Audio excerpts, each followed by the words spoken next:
My husband told me. I can't keep lying to myself. Your sister is the one I really want, I answered back. Then have her. 1 year later, I was the owner of the most successful gym in the city. We'd been engaged for 2 months. Joseph's reaction when he saw us was to die for. Dale's broad shoulders, my pregnant belly bump, Dale's quiet assertiveness that screamed competence. Everything Joseph dreamed of. Ashley was pregnant too, but she looked defeated. She pulled me aside. Girl, please help.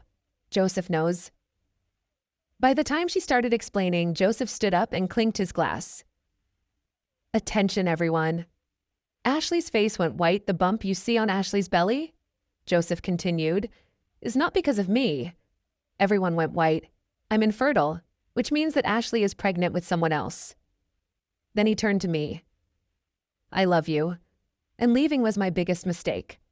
I'm never gonna leave you again. He started walking towards me. I took 3 steps backward and my hand went straight to my belly. That protective thing pregnant women do. Without thinking about it, Dale moved forward just a bit. Not aggressive, but definitely there. And Joseph stopped dead in his tracks when he saw my bump properly for the first time. His whole face changed, went from desperate to confused to something else I couldn't read. Dale's hand found mine and gave it this small squeeze, reminding me of what we'd talked about in the car, how we wouldn't let my heart rate spike no matter what happened tonight. I started doing those breathing exercises from prenatal yoga class, counting 4 in and 6 out. And right then I felt the baby move, this little flutter that helped me stay calm. Joseph reached his hand out toward me like he wanted to touch my belly, or maybe just touch me, and started saying something about needing to talk alone, about us, about our future. The whole room was watching this disaster happen, and I could see at least 3 people holding up their phones, recording everything. I kept my voice steady and told him any communication would need to be through text or email only, and only in public spaces with other people around. His face crumpled like I'd slapped him, but I wasn't about to risk my baby's health for his breakdown. Dale and I turned toward the exit and started walking, keeping our pace normal even though every muscle in my body wanted to run. Ashley was standing near the door with mascara running down her face, trying to catch my eye. But I looked straight ahead and focused on getting to the car. My breathing stayed steady even with all the chaos behind us. People whispering and gasping and probably posting everything online already. We got to Dale's truck and helped me up into the passenger seat, making sure my seatbelt was positioned right under my bump before walking around to the driver's side. The drive home was quiet except for the radio playing some old rock station. Dale liked neither of us talking about what just happened. Once we got home, I grabbed my laptop and started typing everything out while it was still fresh, making a timeline of who said what and when, documenting everything in case we needed it later. Dale made chamomile tea without me asking, bringing it over in my favorite mug, the one with the gym's logo on it. He kept things light, talking about tomorrow's schedule at the gym, which trainers were covering, which classes, normal stuff that had nothing to do with the disaster we'd just witnessed. I went to bed early but couldn't sleep much, kept thinking about everything that happened and what might come next. First thing in the morning, I called my OB's office and explained what happened at the party, how stressful it had been. The receptionist got me in with the doctor that same afternoon and she checked everything, said the baby looked fine, but gave me a list of warning signs to watch for. She also suggested I might want to limit stressful situations for the next few weeks, which almost made me laugh, considering my whole family was a stressful situation. I drove to the gym after the appointment and could tell immediately that everyone already knew what happened. Members were huddled in little groups near the water fountain, and the front desk staff looked up at me with these worried faces. I called a quick staff meeting and told everyone to handle questions professionally. Our members came to work out, not gossip. My team nodded, and I felt supported for the first time in days. Later, while I was reviewing membership numbers, Mom called, urging me to hear Joseph out for the family's sake. I stayed calm, told her I had to go, and hung up before she could guilt-trip me again. That evening, after closing the gym, I texted Joseph. I'd only discuss necessary legal matters, nothing personal, and only in writing. Then I blocked him everywhere. When my phone buzzed, I didn't look. Instead, I found Dale in the weight room. He didn't speak, just opened his arms, letting me rest there a moment. Tomorrow would bring more drama, but tonight I had my gym, my team, and Dale, who knew the best support was just being there. The next day, Dale arranged a meeting with his friend at a financial firm. We reviewed every account, closing 2 forgotten joint ones and opening new ones in my name. The advisor helped document everything to prove my gym was built after our separation. While signing papers, Ashley's name popped up with a message request. I took a screenshot for records, but didn't open it. Back at the gym, I added 3 prenatal yoga classes for myself and told my team I might need coverage. Within minutes, they replied with support. The next morning, I noticed our social media blowing up. Ashley had posted a cryptic story about betrayal. My gym got mentioned everywhere, but at least followers were up. I called Myrtle, who drafted a calm statement about focusing on wellness and privacy. We posted it and the rumors faded. That night, Joseph texted again, saying we needed to fix our family. I copied my previous message about only discussing legal matters and sent it back. Days later, I finally opened Ashley's message. She wanted to talk woman to woman. I agreed, only if a paternity test and a professional mediator were involved. She said yes immediately. The next morning, I found a well-reviewed family therapist and set an appointment for the following week. I emailed both of them the details and ground rules. Everything factual, no blame, equal time to speak. At our next staff meeting, I mentioned there was a situation but kept details private. My team nodded again. They had my back. We wrote short scripts for anyone who asked about the drama, reminding members we were here for fitness, not gossip. My team also helped set up keyword filters on social media to block hateful comments. When I got home, a thick envelope waited in the mailbox from a law firm I didn't recognize. My hands shook as I opened it. Joseph's lawyer claimed he might be entitled to part of my gym since I'd started working at a fitness center before our divorce. My stomach dropped, but I forced myself into problem-solving mode. I searched for a forensic accountant and found one downtown who could see me that afternoon. I spent 2 hours gathering every record: bank statements, incorporation papers, the lease, proof of the inheritance money I'd used. Mr. Peterson, the accountant, reviewed everything carefully, highlighting dates and copying documents. When he finished, he said Joseph's claim was nonsense. The paperwork proved the gym was fully mine. Still, organizing it all would end the argument quickly.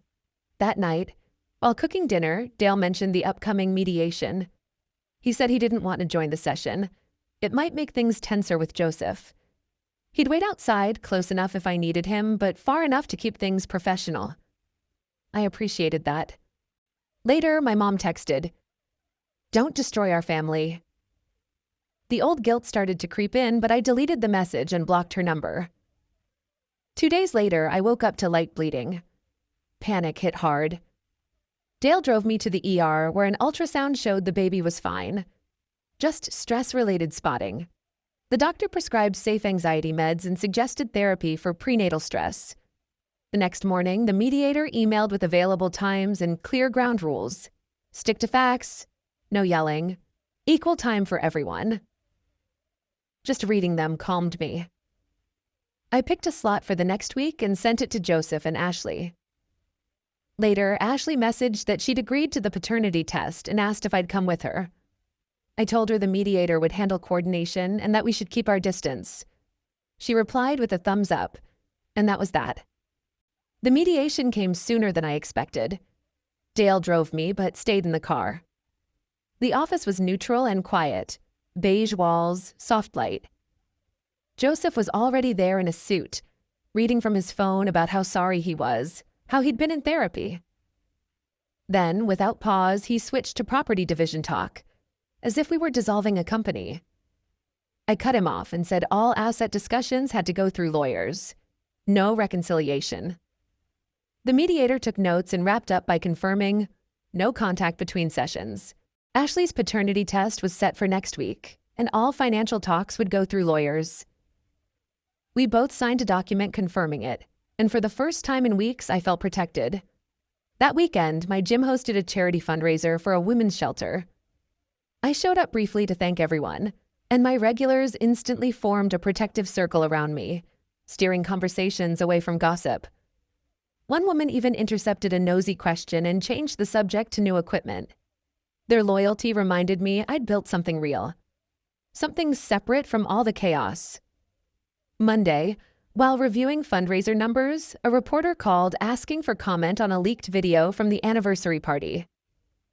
I gave her 2 dull sentences about privacy and mental health, then hung up. 2 days later, at the accountant's office, I reviewed endless spreadsheets showing possible outcomes, from Joseph getting nothing to him claiming 30% of my gym. I opened an emergency account that afternoon and moved $50,000 into it just in case. That night, Dale found me staring at the ceiling. He said he'd been thinking about our wedding and worried people would compare him to Joseph. We decided to slow things down until the legal mess was over. The next morning, I went to my first prenatal class. Breathing exercises, birth plans, and self-advocacy. For the first time, I felt a small sense of control again. 3 days later, at mediation, Ashley broke down crying. She admitted the baby's father was a photographer named Edwin Wyatt, who'd already been told and was unsure what to do. The mediator promised to contact him for a paternity test and co-parenting talks. Later that week, I learned Edwin had agreed to cooperate. He'd already scheduled the test and wanted to handle things calmly through the mediator. The following Monday, a report arrived from Joseph's therapist. It said Joseph was working through shame about infertility and control issues. I felt sorry for him for 3 seconds, then remembered everything he'd done. I filed the papers and focused back on my gym. That Friday, we met at the mediator's office to sign a financial freeze agreement. No one could move assets or make major financial decisions. Joseph's hand trembled as he signed. Ashley couldn't look at him. Having it official meant I could finally sleep without fearing hidden withdrawals. The next week, I hosted a staff appreciation dinner at a cozy Italian place. My 12 employees laughed, ate too much pasta, and talked about the future. I suggested capping membership at 1,000 to preserve quality instead of endless growth. Everyone agreed. Better to stay strong, steady, and human than become another faceless chain. We planned equipment upgrades and new classes, but kept everything within our current space and member cap. 2 days later, Edwin met with the mediator. He requested confidentiality due to his brand contracts, and everyone agreed. He signed the paternity test papers and came across as a decent guy caught in a messy situation. The next week, Joseph's lawyer sent a settlement proposal. He wanted $75,000 for his emotional investment in my success. My accountant laughed, then drafted a detailed response proving every cent came from my inheritance and post-separation income. The evidence left Joseph with no claim. 2 days later, Ashley texted me, thanking me for choosing mediation over a public court fight that would have hurt her influencer career. I screenshotted it and forwarded it to my lawyer. That afternoon at my OB appointment, my doctor walked me through my birth plan, added Dale's contact info, and gave me duplicate copies for home and car. Dale met me afterward. We went through every detail together, calm and focused. 3 days later, we all arrived for the paternity test. Joseph went first, then Ashley, then Edwin. Awkward but cooperative. The samples were logged and results would take 2 weeks.